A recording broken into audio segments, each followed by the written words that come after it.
Is LSU's recruiting class fumbling? I don't think so. Welcome back, everybody. Episode number 78, the Big Easy Blitz podcast. This is obviously brought to you by Mercado. 3750 Williams Boulevard, 70065. Kenner, Louisiana. Holidays coming up. Christmas Brock is and I will coming. be there. Christmas is coming. Only got about a week, and then we'll be back home. Yeah, Can't wait. yeah. Sorry, me as well. On this pod, we're going to be talking about the Pelicans and whatever's left of them, and then LSU's recruiting. Most people are worried about that, and I'm here to tell you, just calm down. I Pump the promise brakes. you, perfectly said. Pump the brakes. We'll be all right. So, Connor, you got anything to start? Yeah, Brock and I are dressed in some warm attire. It is It is unbelievably freezing in it that. is freezing in South Louisiana today, and has been the last couple of days. I think it's gotten down to like the high 30s. In fact, I know it has.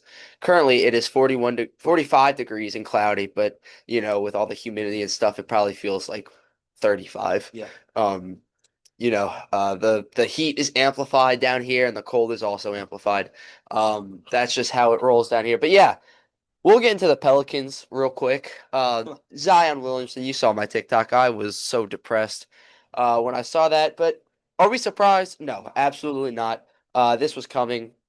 You know it was coming. Everybody knew it was coming. Unfortunately, that's the sick reality of being a sports fan down here.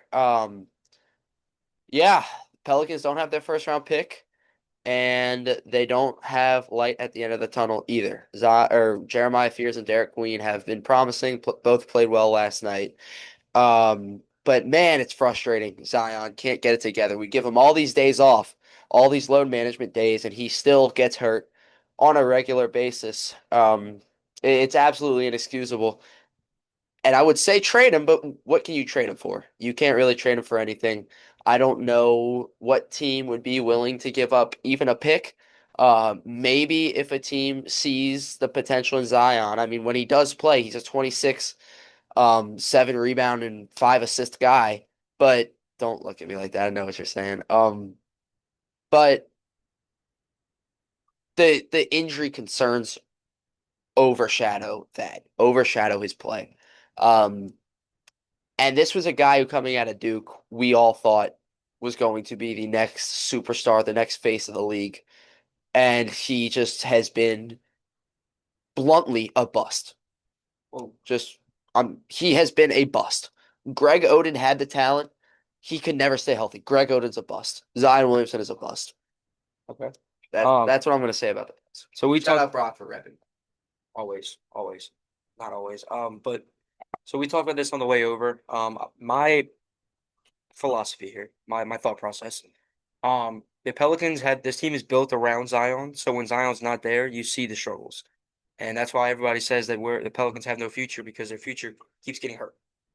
So I think what the Pelicans need to do at this trade deadline, just is blow it up pretty much again, You once have to. You absolutely and have to. and try and trade the first chance you get of getting rid of Zion, you do that immediately, Mhm.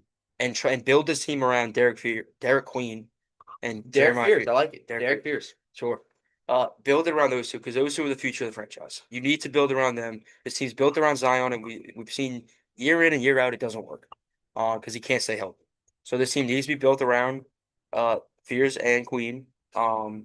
Maybe you keep a guy like Herb Jones or Trey Murphy, but I mean Trey Murphy is seen to be extremely inconsistent. Last night he had Trey's been like 33 he's points. been good. Trey's been good, and there would be a team out there who would give us Yeah, multiple first round picks for Trey. Um, and we still I think you have to do that though. you have Like to. I love Trey. I love Trey. I grew up watching him. But you have to get value. This team is awful, and it starts with Zion. It starts with Zion. Zion is the first domino that has to fall. Love Trey. Love Herb. God, we love him. But and I would be a fan of whatever team they went to because the Pelicans would be so bad. I'd be a obviously not Yeah. a diehard, but I would be moderately a fan of that team. Whatever team got Trey Murphy or Herb Jones. But Zion is the first domino that has to fall because, like you said, so much of the team is oriented around Zion. And with him being out like this consistently, it just throws everything off. He has got to go. I've been the last guy defending Zion, but he is a thief. He is stealing money from this team. You can ask Brock. I was the last guy defending him. I've always been like, okay, he's eventually going to turn it around. No. final straw, done. Um, he's a thief. He's stealing money from the city, and it sucked. I hate doing this because as a sports fan, as a real sports fan, I realize that injuries are a part of the game, but not to this extreme. It's Not to this extreme. it's getting a little fishy. It's getting very Like fishy. all the reports coming out about the gambling. I never want to accuse anybody of that. I'm Let's saying pump the brakes no, here. no, no. But it's true. I mean, with everything coming out, you wonder if it's something like that. Now, there's nothing out there, so I'm not starting anything. Okay, it's not alleged. I'm just Well, you know what is out there actually. Zion had a rape charge that we haven't heard anything about. that's cool. How? He It's, did it's have a he he had his extracurriculars had off the he court. had a and it's just been pushed under the I don't really know what's happening with That's that. true. I completely forgot about Yeah, that. like I so much weird stuff has happened with Zion, and he really fooled all of us by showing up skinny this offseason, but I don't know. Does he turn into Anthony Davis where he leaves and still gets hurt, or does he leave and play a full season? I don't even care. Just get rid of him. What team would even use on it? I've Like, always said the Charlotte Hornets. I think they would take a flyer on Zion, but at this point, I have no idea. I really whoever don't. wants him, Yeah. just take. But yeah, that's all I got on the Pelicans. They actually played a pretty good game yesterday. They still can't play defense. Anthony Edwards shot 40. Yeah. How many points? I know it was 40 at the end of overtime or end of Yeah, regulation. he I think he had like 43 or something like that. That's Derek still Queen not almost hit the game winner. Shout out Derek Queen. Him and Fierce played really well last night. Traded well. Still a lot of problems. Still don't have a true head coach. I don't know. So many things are gonna happen with the Pelicans, and I don't know. I mean, there was barely any people at the game last night. I'm sure you saw that on Boot Crew Media. Mhm. The front office is just running this franchise into the ground. They really are. But Um, I feel like if we get a new front offense, the Pelicans will be here then. Well, that's what I'm kind of we need thinking. change. They need change. And that's what bright minds, young bright minds like me and Brock are here for. So if you're seeing this, Gail or whoever does the hiring, Yeah. Oh, us? yeah, us. Yeah, I'll give that to him. You Uh, can hire the coach. not just the coach, everything I'll else. collect the paycheck. You can hire the Um, but no, that's all I got on the Pelicans. Flock up. Who knows? In 3 years, this team might not even exist. But I rather not think about it like that. It's all. It's like let's be real. We've talked about this in the past. That's the trajectory it's on. Um, so I don't know. That's all I got on the post. Yeah. Um, maybe if the Pelicans disband, we get a baseball team. Um, Absolutely not. No. well, this is a great segue because this just popped up on my feed. LSU has been projected to flip four-star quarterback and current South Carolina commit Landon Duckworth. That is a Straw. great name. Which is huge because LSU does not have a quarterback in the signing class. As They of don't right have a now, single one. they do not. How did Um, LSU not have a single quarterback recruit? I think they were all in on Bryce Underwood that they didn't really think about this one. But that'll he's 6'3", 190. So top 10 QB in the class. But that's gonna lead me on to LSU recruiting. There's been a lot of speculation, and a lot of worry that this recruiting class is gonna burn and everybody's leaving. I can tell you this right now, it's for a reason. Lane Kiffin has a reason. There was a quote that he said, or something along the lines of, "We're going to take the best players, and not just because they went to like a specific school or just because they have ties or whatever. They're going to go out and get the best players." That's why you saw so many decommits yesterday, and more specifically, there were two in particular. Jalen Chapman, who is from New Orleans, Warren Easton. He was a three-star lineman, and let's just be honest. I think LSU can sign better players than a three-star lineman from Warren Easton. No shade on Warren Easton at all or anybody like that. But LSU, what Lane Kiffin said is they want the best players. And they're going to purge guys like that out of the class to go out and get the four-star quarterback from South Carolina, the five-star receiver, Jace Matthews, who's going to I was sure. the five-star recruit receiver, who's Jace Matthews. He's committed to Auburn right now. Strong. Apparently, there's a lot of people saying he's going to flip to LSU. and that's why like you're sacrificing some of the bottom end guys to get the top guys. And we LSU just flipped two receivers, two four-star receivers, one who's committed to Ole Miss, one who's committed to Oklahoma. So they got a tight end that was Yeah, committed from Ole Miss. JC Anderson, we got him from Ole Miss. So you see Lane Kiffin, he's obviously the self-proclaimed portal king. So his focus is mainly on the portal. Obviously, he's going to get his guys and through the high school ranks, but just I don't know if you saw how excited he was to talk about the portal. He was like something along the lines of, "I'm excited to be here. Like, how could you not see these three letters and this logo on that stadium?" And he was like, "I just want to get on the phone right now." And then he said, "But the portal's not open." Kind of joking around. So, look for LSU to be extremely competitive Yeah, they have $25 million to in play that with. too. You give Lane Lane Kiffin. Kiffin that much money in the portal. And if you bring in Coach O, you bring Coach O and Coach O and Lane Kiffin, Yeah, and $25 million to play with.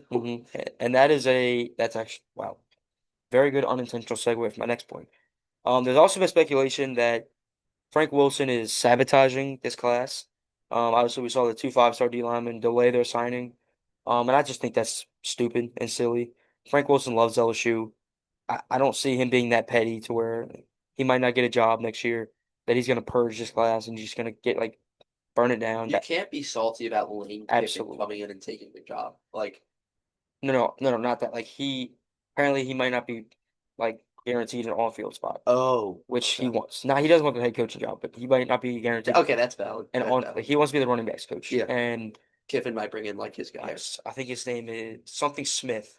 Um, has been with Lane Kiffin, I think almost everywhere he's been. Um, And right now he didn't get on the plane to come to LSU, but there's speculation he is coming. His wife is actually in town touring Baton Rouge right now. That sounds familiar. Uh, where was I? So also everybody slow down on the Richard Anderson, Lamar Brown thing. I They're did just see that. they're just delaying that because they don't know who their coach is going to be, first off. The standing D-line coach, Kyle Williams, don't know if he's going to coach anymore. I don't know if he likes coaching very well. Um, and then Blake Baker, with the chance that he goes to Tulane, you're going to see a lot of guys to up and leave. But just let it all play out. There's word on the street. There's more of a chance Blake Baker stays and he goes to Tulane. That doesn't mean he's not going to Tulane. There's still a chance he goes, but just hold off on it. So Richard Anderson and Lamar Brown, you got to find a way to get those two, but I'm still confident in that. I can't see Lamar Brown flipping. If we lose Bryce Underwood last year and Lamar Brown this year, that's a huge problem. I mean, the two top number one Yeah, recruits, Bryce Underwood's looking awesome. well, in the sense that I know. number one recruits coming. Also, Bryce Underwood, who is an elite passer, goes to Michigan, where they don't pass the ball. But Money talks. I could have an entire pod on that. Um, Anyway, so I'm gonna go through now that this is gonna be the boring part. I'm gonna go through the people that have signed already, because there's a good amount. Um, Actually, no, right now there's not. So they were able to lock up wide receiver Jabari Mack. I know people were worried about the two or three receivers that we lost recently. Kervin Johnson actually flipped to Ole Miss. Very strange. And then Kenny Darby decommitted. But like I said, he's kind of not really seen in this class. Obviously, Lane Kiffin has his vision with the receivers, and we got two ones that I think are better. And maybe a third with Chase Matthews if he comes. So Jabari Mack has signed. He's coming to LSU, receiver out of Deschamps. Uh, Br- I'm gonna butcher this name. Bryston Martinez. He's an O lineman, number 84 recruit in the country. Stuck with LSU. There was speculation he was gonna flip to Texas, I think. Um, and he didn't. He signed with LSU, so he's coming. Corey Barber, that's the receiver that flipped from Ole Miss. He's coming to LSU. Braden Allen, he's a receiver that flipped from Oklahoma. He's coming. Aiden Hall, the safety from Edna Carr, I was able to see him up close and personal. That dude is a stud. He very well might play next year with all the people we're losing next year. Watch out for him next year. Cornerback Dez Ellis. I really couldn't tell you much about him, but he will be coming to LSU. Um, Safety Isaiah Washington, he's coming to LSU. And then obviously JC Anderson, who we mentioned, tight end. And then Ryan Moret. There was a clip of him. He is massive, by the way. Just there's a clip of him just absolutely destroying a guy in high school. He's a three-star, but I think he's better than his ranking. And that's it so far. We will keep you updated. I will have I will have a pod out right after we're done this. Talk. Top. I'm sorry, top. Thank you. If there's any other ones, I'll add in there. But um, anything else before we? LSU basketball. LSU hoops has a big game tonight. Oh my God, I can't wait. Against Boston Big College. game, Boston College. In Boston. We were traveling up to Boston College in the SEC ACC challenge. I mean, Oh, we're gonna talk about injuries at Louisiana. LSU just lost Jalen Reed for the season once again. It's back-to-back seasons. feel bad for him, man. Oh yeah, I mean, For the team, it's not a huge loss, but for like personally, yeah. I feel so bad When for he him. was healthy last year and 2 years ago, Especially he was last year, he was dude. the best player on the team. Yeah. Last year he got injured really early, but he was the best player on the team last Now, year. thankfully for LSU and Coach Matt McMahon this year, they are very deep. They're built for this. They're built for sustaining a long They season. with with Reed healthy, they had 10, 11 guys that whole Yeah, team, which is and I mean, crazy. now you're just gonna see, you know, more Pablo Tamba minutes, Yeah, and Robert Miller is going to get Robert Miller, more yeah, opportunity. which is fine. I mean, these guys are Yeah, experienced, so 100%. So that's gonna do it. Episode 78. Is it 78 or 79? Whatever. 70, I think 78, Whatever. 78, 79. whatever. We'll figure it out. Thank you for watching and tune back in on Friday. We're gonna be picking all the conference championship First games. championship week, Um, fellas. We yeah, made it. Wow, college season's over, basically. I mean, still got the playoffs, which is the most exciting part, but wow, we've come a long it way. is episode 78. Yeah. Can't believe we already made it to conference championship week. Fortunately, LSU will not be playing this week. Uh, should we do this as the last week for the pickup? How do you want to do this? I'd say yeah. Okay, so this is it for our pick'em, and then I didn't tell you this, but we're gonna pick every single bowl game just for the love of the game. Oh yeah, 100%. I love Um, picking bowl games. even though the opt-outs are gonna be a problem. I will be at the RNL Carriers Bowl in the Superdome. I'll be there. Okay, I was there last year. okay, Second annual, I'll be there. that's like the annual. That's like the ULL bowl. Oh, UL's going to be playing like It's the MTSU in that bowl. It's the ULL bowl. They're Yeah. always in that bowl. They weren't last year, surprisingly, but they're due. There's always a Louisiana team that plays in that bowl. There wasn't last year, but they're There due. wasn't. No, it was Sam Houston, Georgia Southern. What are we doing? What are we doing? Put a Louisiana team in. Yeah, come on. Well, I mean, It's the New Orleans Bowl. normally for bowls like that, you like the teams want to like travel, but it's fine. Yeah, but LSU might be in the New Orleans Bowl this year. they seriously might. That would be freaking funny. But all right, this is drawing on long. We have a problem. All right, Thank we'll see y'all. thank you for watching. See you on Friday. Peace. Peace.